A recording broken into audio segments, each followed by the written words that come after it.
talking to the Rolex wearing, diamond ring wearing, kiss stealing, woo, wheeling dealing, limousine riding, jet flying, son of a gun, and I'm having a hard time holding these alligators down. Woo! G5Jefftv, hit the subscribe button, hit the like button, please share this video, support your boy, support good content at all times. Follow me on Instagram and Twitter at boxwithg5jefftv, that's BOXWIT G5Jefftv, and if you guys don't mind, hit that bell icon so you can be notified when I drop that heat. Adrian Broner, Jesse Vargas, this was a damn good fight. Damn good fight. And y'all know how I do G5Jefftv. I don't drop videos when everybody else drop them. You know what I'm saying? Because I approach my videos in a different way. I bring different aspects to the table. And this situation is no different. The reason why I'm doing this full post breakdown of this Adrian Broner versus Jesse Vargas fight is because there were so many elements to it. There were so many elements to it, and I got to get to it all. I got to get to all of it. Now, prior to the fight, I picked Adrian Broner to win the fight by unanimous decision. So it ended up being a draw. For G5Jefftv. So I'm still 13 wins, 1 loss, and 2 draws. And for the people that's relatively new to the channel, the only loss that I have is the Sullivan Barrera Dimitri Bivol fight. And the 2 draws is the Adrian Broner Jesse Vargas and Devin Alexander Victor Ortiz. So we still rolling. We still nailing it right on the head with the fight predictions, you know, even though this one was a draw. Now, again, part of the reason why I wanted to drop this video late is I wanted to get a feel for who watched the fight, who scored the fight, how people scored the fight, and I wanted to get as many live opinions as possible. And what I mean by that is just people that I know personally, because I know a lot of people personally that are casual fans, and I got a couple of hardcore fans. And when I say I got all different types of opinions and scorecards and things of that nature, I mean, I'm so glad that I waited to do this particular video. So really, I'm really curious to know how you guys scored the fight. If you want to give me rounds, that's even, you know, that's even more great. But if you just wanted to give me, you know, 6-6, 7-5, 8-4 for either guy, you know, that's cool. Now, I just want to give you guys a recap of some of the opinions that I got from just friends, co-workers, things of that nature. I had some people that were saying that Jesse Vargas clearly won the fight. Broner wasn't letting his hands go and this, that, and the third. I had some people that were saying that Broner landed the cleaner shots and they felt like Broner won the fight. And I had some people that said it was a back and forth fight. Both guys did good. I had it 6-6. I had it a draw. I probably asked 10 different people and I got 10 different opinions. 10 different opinions on how the fight went. And this one particular fight made me realize so much about so many different things when it comes down to just boxing, period. And let me get a little bit deeper into that. Number one, this fight showed me that everybody has their own criteria on how they score a fight. Absolutely everybody, including the actual judges in the fight. Now, mind you, I scored this 7-5 for Broner. I scored mine live while watching the fight. I had a live stream going on during the fight, reached like 1,500 people. That is huge for me and the channel. The actual judges of the fight, two of them had it 114. I think Julie Letterman had it 115, 113, Broner. But this is the thing that I want to address with the actual judges. The two judges that scored at 114, one of those judges gave Jesse Vargas the 12th round.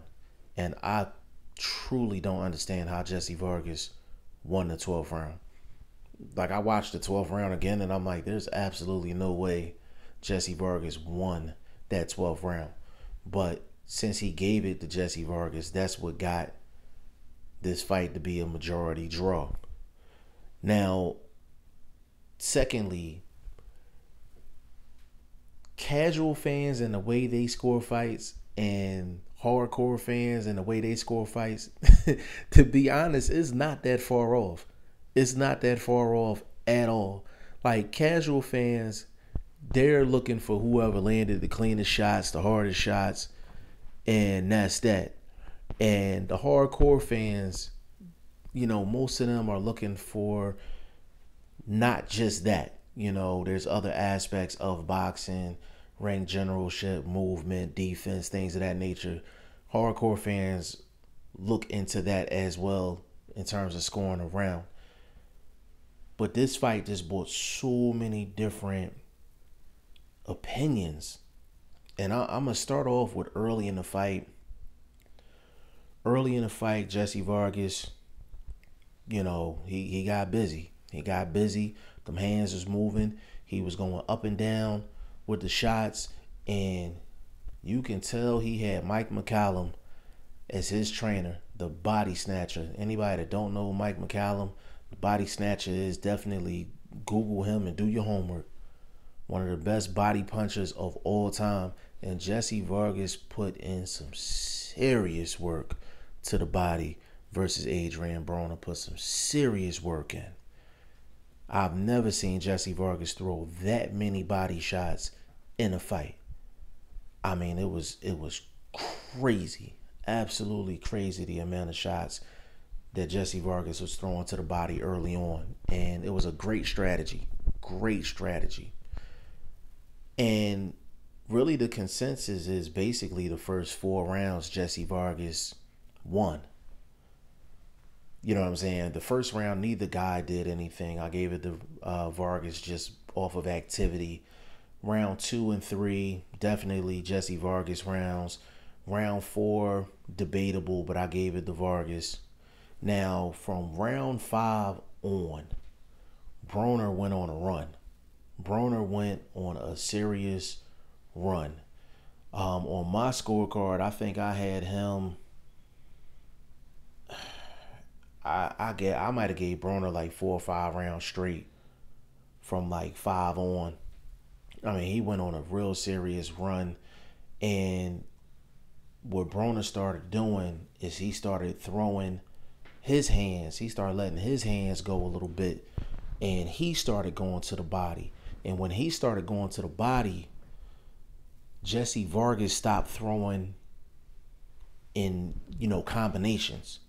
Jesse Vargas got in trouble in this fight because he was throwing one punch at a time. Whenever Jesse Vargas threw one punch at a time, it was either a check left hook off of the one punch or a straight right hand counter. And Broner was even trying to counter with the uppercut as well. That's when Jesse Vargas got into trouble. When he threw 1 or 2 shots and that was it, Broner's throwing with him and he's throwing his own shots. And that's when Broner really started going on a run. And the thing that surprised me later on in the fight, Broner, he started doing that Mayweather straight right hand and duck under the punch afterwards. He was landing that all night. And you can tell midway through the fight, Broner had some things figured out when it came down to Jesse Vargas. And Jesse Vargas' gas tank was getting a little low around the 8th, 9th round. He was pretty much gassed. And Broner went in there and, you know, he was that check left hook was making Jesse Vargas think that straight right hand was just, I mean, it was just on the button. And Broner, through those rounds, especially I think it was the 10th round when he really put it on Jesse Vargas, there's flashes where Broner, you just like, yo, if this dude could ever fight a full fight like this dude would be serious. You know what I mean? Like, it was crazy with Adrian Broner in a couple of those rounds. Like, you could just see the talent. Like, I mean, the talent level is crazy. When I said it in other videos, when Broner let them hands go, he's special. When Broner let them hands go, he's special. But what this fight also did is made me realize the one flaw in Broner's game and the reason why he does it. Now, when people mention Broner, they always say, oh, well, he don't let his hands go. You know, or his defense ain't too tight. His defense ain't too good. This fight with Jesse Vargas showed me one main thing about Adrian Broner. There were spots in this fight where Jesse Vargas was getting anywhere between 5 to 8 shots off, and Broner wasn't responding with anything. And the one thing that I noticed in his mind, Broner's mind, if he blocks those 5 to 8 shots, he thinks he's okay. But he doesn't realize that the person that's throwing 5 to 8 shots looks better than the person blocking 5 to 8 shots. You understand what I'm saying? Broner doesn't realize that. Like, nobody's ever told him that. And you got to look at some of the great fighters. Some of the greats. Floyd Mayweather. Bernard Hopkins. James Toney. Andre Ward. You know, even like a Sugar Ray Leonard. You never see those guys let their opponent tee off on them for 3 or 4 shots, let alone 5 to 8. They're either going to take a couple steps back and reset. They're going to grab you and hold you or clinch and get the referee in. Or they're going to punch with the person to get them to stop throwing all of those shots. Broner doesn't do any of that, and I finally realized why he does what he does. Broner will sit there and block 5, 6, 7 shots, and he won't throw any punches because with the footwork of Adrian Broner, I'm not saying that he can't move. What I'm saying is he's lazy with the footwork. Like, Broner would rather block 6 or 7 shots except for taking 2 steps back and get out of his opponent's punching range and reset. Like, Broner's being lazy. He'd rather block 6 or 7 shots just so he can stay close to his opponent, so when his opponent get done throwing, he can just start opening up his load. He's lazy with the footwork. A lot of times when guys are getting 4 or 5, 6 shots off, all he got to do is take 2 steps back, or all he got to do is throw a jab to the chest. Throw a jab to the chest. Jab to the chest, or just a jab, just a headshot straight down the pipe, and it'll stop the onslaught. And Broner doesn't do it. But you can tell nobody's ever told him, like, yo, don't let no guy tee off on you like that. And that is Broner's problem. Because he's a slow starter. There's a lot of fighters that are slow starters. Terrence Crawford is a slow starter. But you can be a slow starter and still win the early rounds. And you're a slow starter. But that's the one thing that will always get Adrian Broner in trouble. Him letting guys get multiple shots off without him either walking away, getting out of punching range, or just throw some type of jab to the head or to the chest to get them to stop with the onslaught.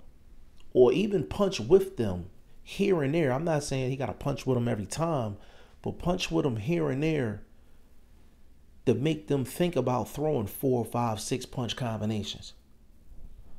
And that's the one main thing that I realized with Broner in this fight. But I had it 7-5 Broner. A lot of people had it 7-5 Vargas. A lot of people had it 6-6 a draw. And this was an entertaining fight. Was it a fight of the year type fight? No.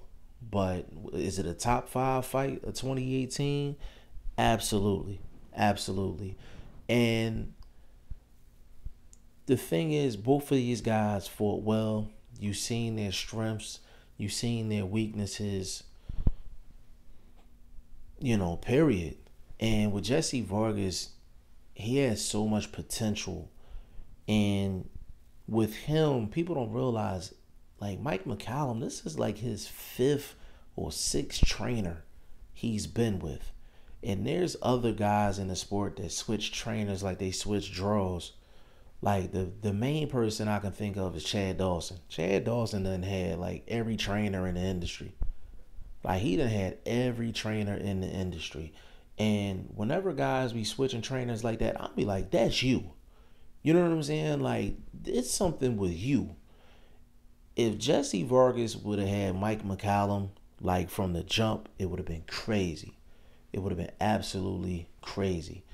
But Broner, Vargas fought to a draw. It was a great fight. Great fight. It was good to see Mike Stafford still in the corner with Adrian Broner. Kevin Cunningham, I felt like he was really just a master motivator. I don't think Broner did anything different in terms of technically. He just threw his hands a little bit more. And he was just a little bit more active than in other fights. But y'all let me know how y'all scored it. Let me know if you had it for Vargas, if you had it for Broner, if you had it a draw. And let me know what some of your friends is saying as well in terms of this fight and how they scored it. Let me know. G5Jefftv, hit the subscribe button, hit the like button. Please share this video. Support your boy. Support good content at all times. I appreciate y'all. Peace.